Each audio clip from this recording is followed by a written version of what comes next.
She was 13 when her legs gave out for the first time. One moment Maya was running toward the soccer goal, the next she was lying on the field, paralyzed with pain, watching her teammates' shocked faces hover above her like blurry stars.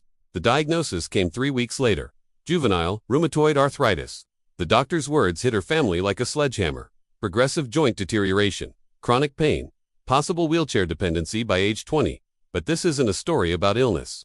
This is a story about what happens when your greatest weakness becomes your most powerful weapon. Maya's world collapsed overnight. The girl who had dreamed of playing college soccer, who lived for the feeling of her feet pounding against grass, suddenly couldn't climb stairs without wincing. Her friends stopped calling. Her soccer coach, once her biggest supporter, avoided eye contact in the hallways. At school, whispers followed her like shadows. Did you hear about Maya? She's sick now. She'll never be the same. The worst part wasn't the physical pain.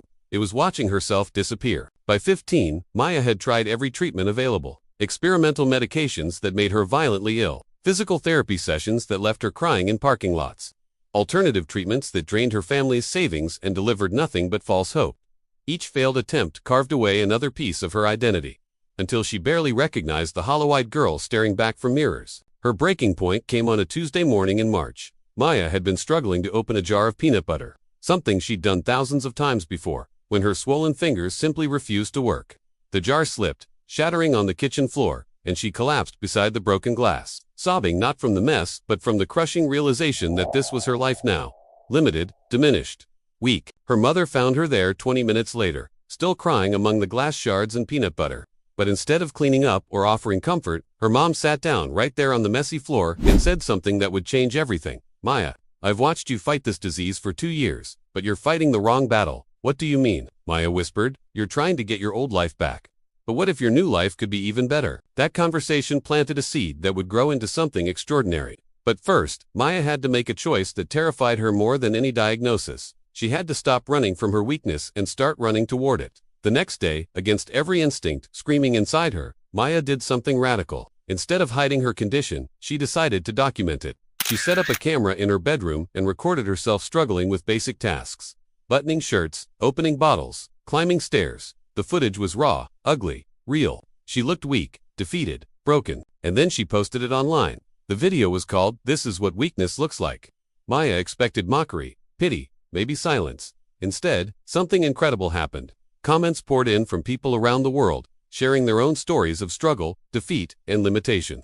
A veteran who'd lost his legs in combat. Another battling depression. A teenager with cerebral palsy. A businessman who'd lost everything in bankruptcy. Maya realized she'd accidentally created something powerful, a space where weakness wasn't shameful but shared, where struggle wasn't hidden but honored, where the worst parts of human experience could be transformed into connection. But she was just getting started. Maya began studying everything she could about resilience, adaptation, and human potential. She devoured books on neuroplasticity, psychology, and peak performance. She interviewed doctors, researchers, and other people living with chronic conditions. She learned that some of history's greatest achievements had come from people who'd transformed their limitations into innovations. Beethoven composed his most beautiful symphonies after losing his hearing. Stephen Hawking made his greatest scientific discoveries while battling ALS. Helen Keller became one of the most influential communicators of her generation despite being deaf and blind. Maya started to see a pattern.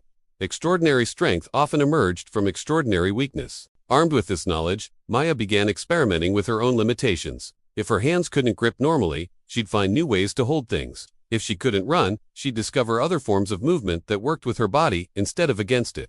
If traditional exercise was impossible, she'd create adaptive workouts that other people with disabilities could follow. Each adaptation became content for her growing online platform. She showed viewers how to open jars with rubber grips, how to exercise with joint pain, how to navigate social situations when you look different or move differently. But more importantly, she showed them how to think differently about limitation itself. Her breakthrough moment came during a particularly severe flare-up when Maya couldn't get out of bed for 3 days. Instead of seeing this as failure, she used the time to write. She crafted a 20-page guide called The Weakness Advantage that outlined how people could identify the hidden strengths within their apparent limitations. The guide went viral. Within weeks, Maya was receiving messages from people who'd used her framework to transform their lives. A man with social anxiety who became a successful public speaker by embracing his sensitivity. A woman with dyslexia who started a learning center using teaching methods that worked with different brain types. An amputee who designed innovative prosthetics based on his personal experience. Maya realized her arthritis hadn't taken away her power.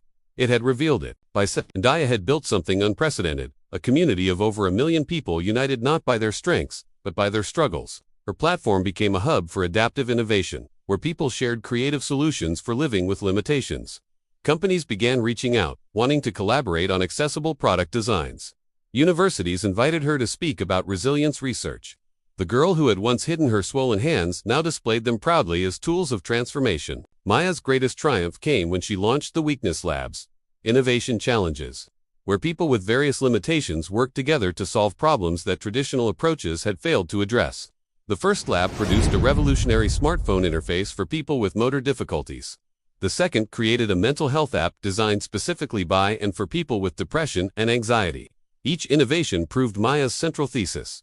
The perspectives born from struggle often contained solutions that mainstream thinking couldn't access. But Maya's most powerful moment wasn't a product launch or speaking engagement. It happened on a quiet Sunday morning when she received a video message from Sarah, a 12-year-old girl who'd just been diagnosed with the same condition Maya had. In the video, Sarah was crying, explaining how scared and alone she felt. But then she said something that made Maya's heart soar. "But I found your videos, and now I know that maybe this isn't the end of my story. Maybe it's the beginning of something even better." Maya realized that her journey from weakness to strength had created something more valuable than any personal achievement. Hope. She had become living proof that our greatest limitations could become our most powerful gifts, if we were brave enough to embrace them instead of hide from them. Today, Maya walks with a slight limp, her hands are often swollen, and she still experiences daily pain. By traditional metrics, she remains disabled, but she has built an empire from that disability. She's authored best-selling books, consulted for Fortune 500 companies, and inspired millions of people to see their struggles differently. More importantly, she's happy. Deeply, authentically happy in ways she never was before her diagnosis. Maya's story proves something extraordinary. Sometimes our greatest weakness becomes our greatest strength, not despite what we lack, but because of it. When we stop trying to fix what makes us different and start leveraging what makes us unique, we don't just overcome our limitations, we transform them into superpowers. The girl who once broke down crying over a peanut butter jar now opens doors for millions of people who thought their struggles made them weak. She discovered that weakness isn't the opposite of strength. It's strength waiting to be transformed. And if Maya can do it, so can you. If this story inspired you to see your own challenges differently, make sure to subscribe to our channel for more incredible stories of transformation and triumph. Hit that notification bell because next week, we're sharing the story of a man who turned his biggest failure into his greatest success. Trust me, you won't want to miss it. Your journey from weakness to strength might be just one story away from beginning.